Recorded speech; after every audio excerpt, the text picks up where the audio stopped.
Assalamualaikum warahmatullahi wabarakatuh. Anak-anakku semuanya, khususnya untuk kelas 8. Hari ini kita akan melanjutkan pembelajaran kita dalam pelajaran atau dalam mata pelajaran pendidikan agama Islam dan budi pekerti.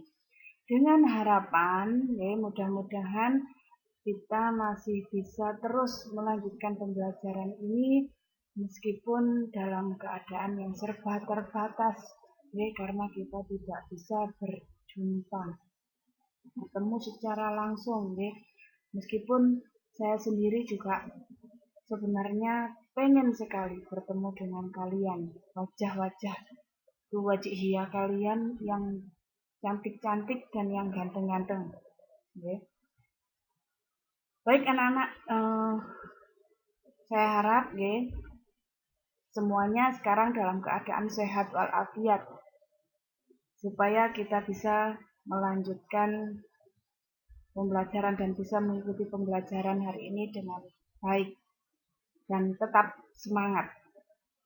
Sebelum saya lanjutkan pembelajaran PAI hari ini, seperti biasanya, meskipun kita dalam pembelajaran daring, kita biasakan sebelum kita melaksanakan apapun, kita awali dengan berdoa dulu, agar apa yang kita harapkan atau ilmu yang kita dapatkan nanti itu bisa bermanfaat dan juga barokah, dan semua amal ibadah kita hari ini bisa diterima oleh Allah, dan cita-cita yang kita inginkan cepat dikabulkan oleh Allah. Amin amin ya rabbal alamin. Kita langsung berdoa dulu, ila hadratin Nabi sallallahu alaihi wasallam. Al-Fatihah.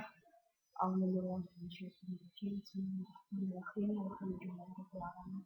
Ar-Rahmanirrahim. Maliki yaumiddin.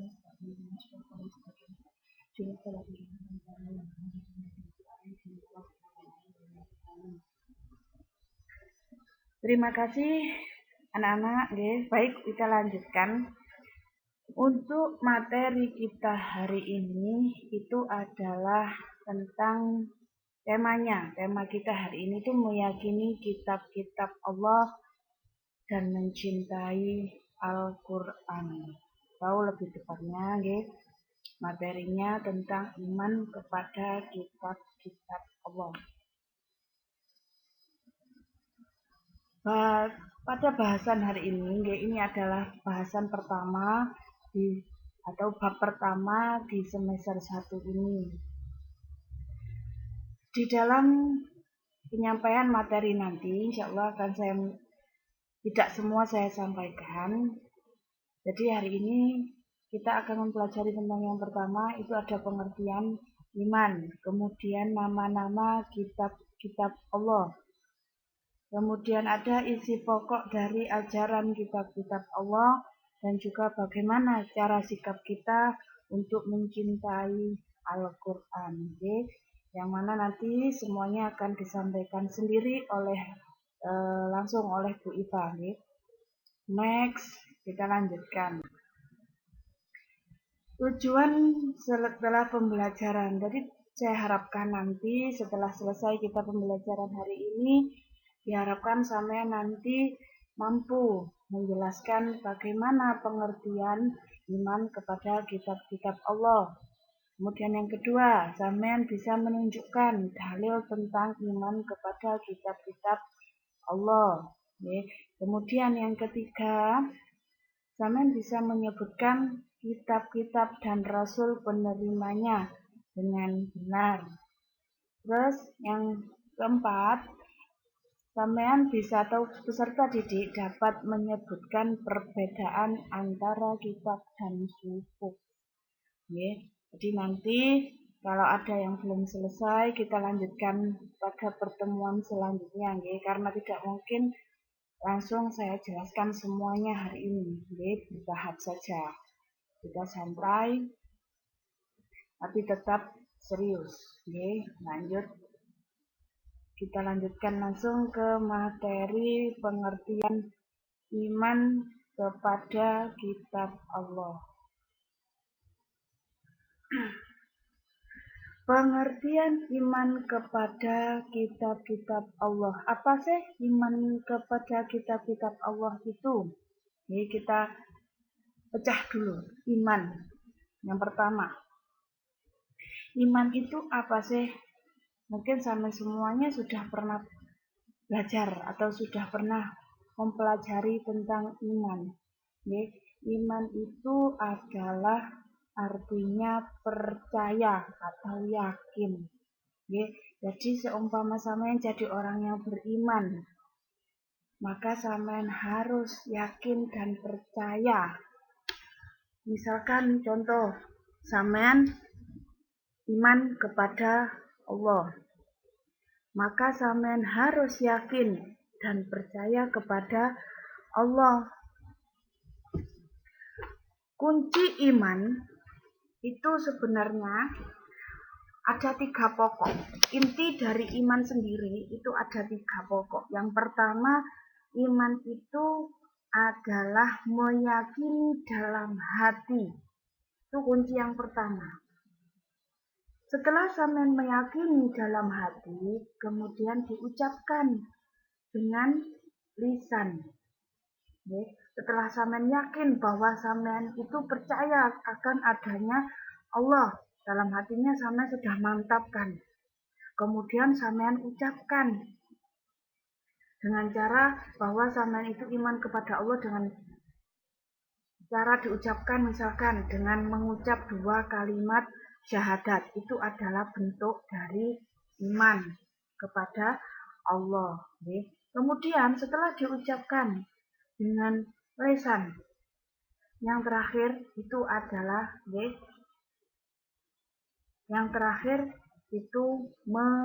melakukan dengan perbuatan.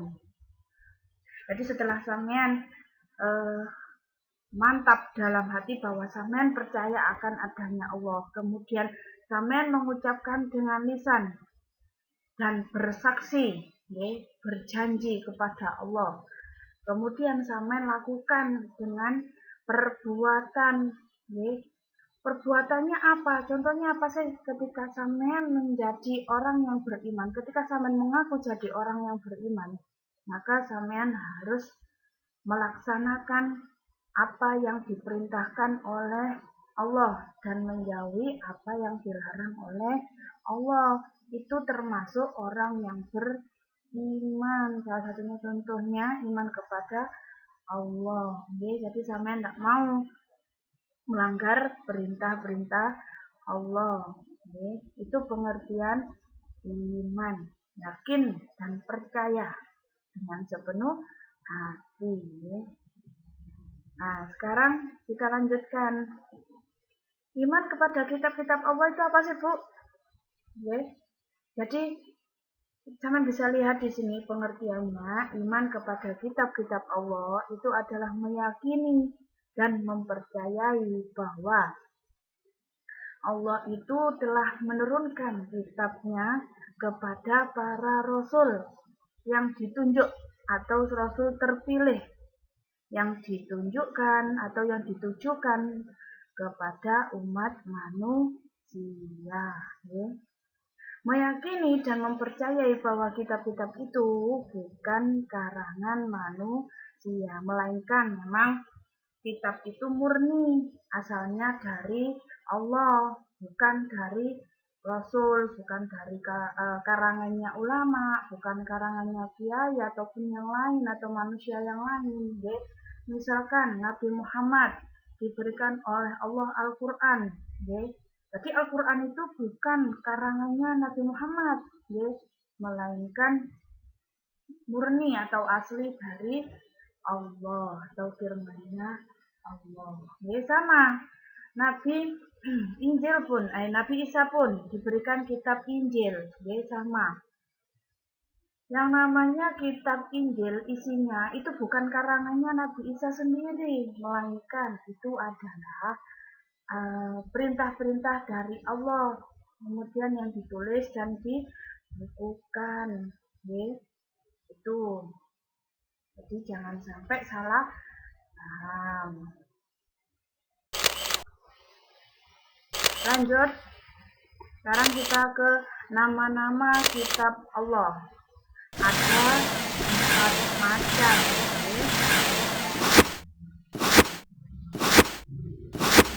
Oke, lanjut. Nama-nama kitab Allah mungkin sampean sudah tidak kaget lagi atau sudah tahu sebelumnya. Nama-nama kitab yang wajib kita ketahui itu ada 4 macam. Okay? Yang pertama ada kitab Taurat. Kitab Taurat ini ditunjukkan atau diturunkan kepada Nabi Musa beserta umatnya. Kemudian ada kitab Zabur. Kitab Zabur ini diturunkan kepada Nabi Daud. Kemudian ada kitab Injil diturunkan kepada Nabi Isa. Dan yang terakhir kitab Al-Quran yang diturunkan kepada Nabi Muhammad. Jadi ini adalah macam-macamnya kitab yang wajib kita ketahui.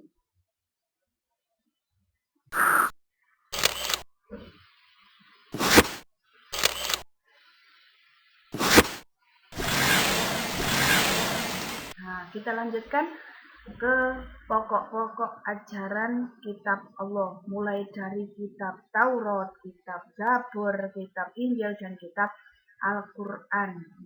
Semuanya intinya itu sama. Ketika Allah menurunkan setiap kitab kepada Rasul yang dipilihnya, itu intinya sama. Semuanya diperintahkan untuk mengesahkan Allah. Mulai dari Taurat, Zabur, kemudian Injil, dan juga Al-Quran. Intinya sama, semuanya perintah untuk mengesahkan Allah. Mulai dari kita bahas dulu, mulai dari kitab Taurat. Kitab Taurat diturunkan kepada Nabi siapa tadi? Kitab Taurat diturunkan kepada Nabi Musa. Isi dari pokok atau isi dari kitab Taurat itu ada 10 macam atau biasanya ini disebut dengan the 10 commandment, 10 perjanjian yang ada dalam kitab Taurat. Yang pertama ada perintah mengesahkan Allah. Kemudian ada larangan untuk menyembah berhala, perintah untuk menghormati orang tua, larangan membunuh sesama manusia, ada larangan berbuat zina, larangan menyebut nama Allah dengan sia-sia, larangan menjadi saksi palsu, larangan mengambil hak orang lain, larangan mencuri, perintah mensucikan hari Sabtu. Nah, ini adalah semua perintah Allah. Maksudnya mensucikan hari Sabtu di sini itu biasanya peribadatan mereka dilakukan 1 minggu 1 kali, yaitu hari Sabtu. Jadi ketika hari Sabtu itu mereka tidak boleh melakukan aktivitas, murni mereka harus melakukan ibadah dalam 1 hari itu full. Tuh isi pokok ajaran dari kitab Taurat. Lanjut kepada kitab Zabur. Kitab Zabur ini juga hampir sama dengan kitab Taurat.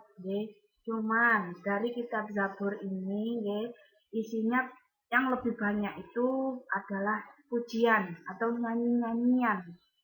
Jadi sampean diajak nyanyi. Ketika sampean beribadah itu isinya nyanyi. Tapi nyanyinya bukan sekedar nyanyi, bukan hanya sekedar sampean nyanyi bengok-bengok, boten. Tapi nyanyian di sini itu isinya adalah puji-pujian kepada Allah, ucapan syukur kepada Tuhan mereka, kepada Allah, ucapan syukur kepada Allah. Tapi mereka membuatnya dalam bentuk atau mereka mengucapkannya atau melafalkannya, melantunkannya dengan nyanyian. Ini kitab Zabur. tapi intinya sama. Dari isi nyanyiannya itu merupakan perintah yang utama adalah untuk mengesahkan Allah.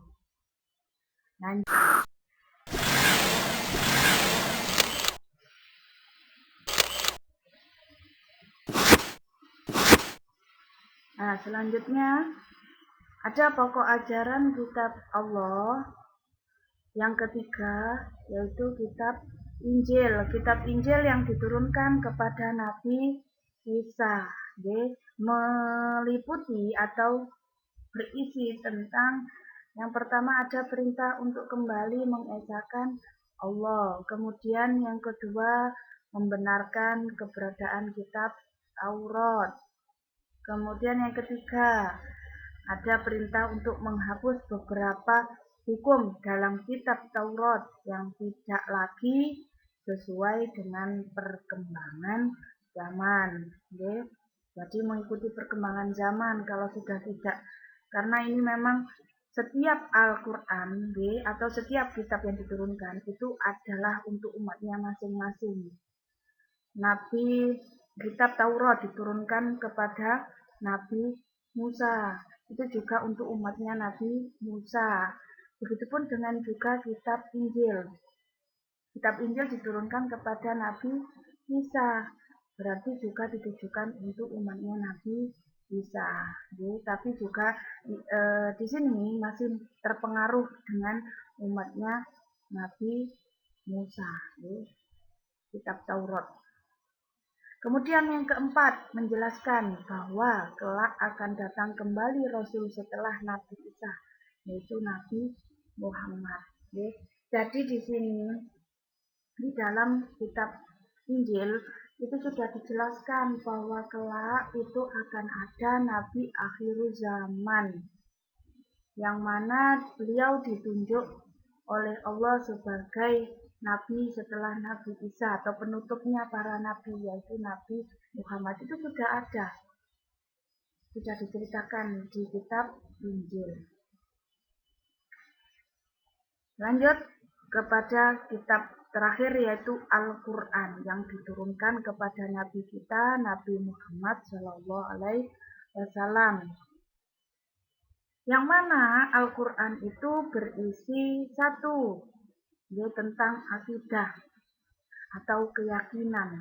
Ini masih sama dengan kitab-kitab sebelumnya, yang mana tujuan utama Al-Quran diturunkan itu juga sama, untuk kembali mengesahkan Allah, supaya mereka itu beriman kepada Allah. Isi Al-Quran yang kedua atau pokok ajaran Al-Quran yang kedua adalah tentang akhlak atau budi pekerti atau perilaku. Jadi perilakunya itu perilaku manusia, terutama umatnya Nabi Muhammad itu diatur, gak sakarepe dhewe, diatur dalam Al-Quran, semuanya ada. Kemudian yang ketiga berkaitan dengan ibadah, tata cara kita beribadah itu juga diatur dalam Al-Quran. Jadi Al-Quran itu lengkap, semuanya diatur. Bagaimana cara kita sholat, waktunya sholat itu kapan, itu semuanya ada. Waktunya puasa itu ada dalam Al-Quran, diatur semuanya. Kemudian yang keempat, mencakup atau berisi tentang muamalah. Muamalah ini adalah tentang cara sosialisasi dengan manusia.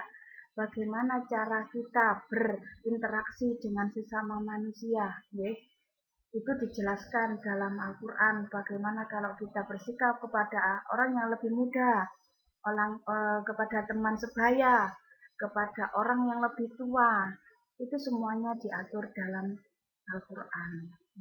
Kemudian yang terakhir ada tarikh atau sejarah. Dalam Al-Quran itu berisi sejarah, kisahnya mulai dari Nabi Yusuf, Nabi Adam, semuanya ada di sana.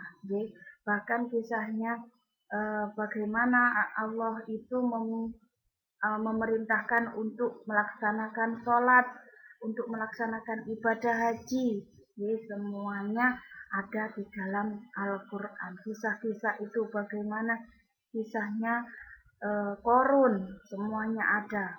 Yang mana tujuannya untuk supaya kita menjadikan pelajaran, ya, supaya kita tidak meniru hal-hal yang jelek dan bisa meniru hal-hal yang baik dari kisah-kisah yang sudah ada dalam Al-Quran. Nah, itu tadi isi dari pokok-pokok ajaran kitab-kitab Allah, mulai dari kitab Taurat, Zabur, Injil, dan Al-Quran. Oke. Selanjutnya tentang sikap mencintai Al-Quran sebagai salah satu kitab-kitab Allah yang wajib kita imani. Kita sebagai umatnya Nabi Muhammad, ya, maka kita juga harus bisa mencintai Al-Quran karena Al-Quran itu juga salah satu pedoman hidup kita. Ya. Bagaimana sih cara kita untuk bisa mencintai Al-Quran sebagai kitab Allah? Ya. Sikap kita bagaimana? Yang pertama, berusaha menghormati, memuliakan, dan menjunjung sebagai bagian dari sikap mencintai Al-Quran. Maksudnya, menjunjung di sini bukan berarti sama nyuwun. Al-Qur'ane disuwun nang dindi didaleh dukur dijunjung disuwun, nggih bukan berarti itu. Melainkan sampean misalkan ketika melihat ada Al-Qur'an yang ada di lantai, minimal sampean pindahkan ke tempat yang lebih tinggi supaya Al-Qur'an itu tidak diinjak-injak atau tidak keinjak orang, nggih. Itu salah satu cara kita, sikap kita bisa mencintai Al-Quran dan merawatnya juga. Biasanya paling banyak ini di rumah Al-Quran itu jarang dibaca, sampai Al-Quran itu dibiarkan sampai debunya itu tebal sampai kira-kira 1 meter, saking seringnya dibaca. Makanya kita untuk menghormati, memuliakan dan menjunjung Al-Qur'an itu kita memuliakan tempatnya, dirawat ojo sampai dikelelerno sampai beleduke 1 meter, Yang kedua, cara mencintai Al-Qur'an.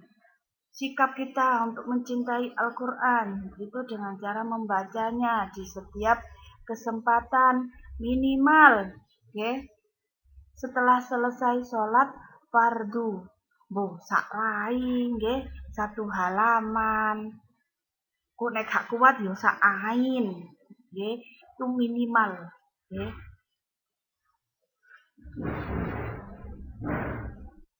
Yang ketiga, berusaha memahami isi kandungan Al-Quran. Setelah membaca, kalau sampean bisa menghafal itu jauh lebih baik, Itu salah satu bentuk cinta sampean kepada Al-Quran itu dengan cara menghafal, Kemudian kalau sampean ndak bisa menghafal, ya paling ndak sampean membaca lah, Kemudian setelah membaca, sampean berusaha memahami isi kandungannya, Dibaca juga, tidak hanya dibaca, coba cari Al-Quran yang ada terjemahnya. Kemudian sampean ketika membaca, sekali-kali selesai membaca ayatnya, sampean baca terjemahnya.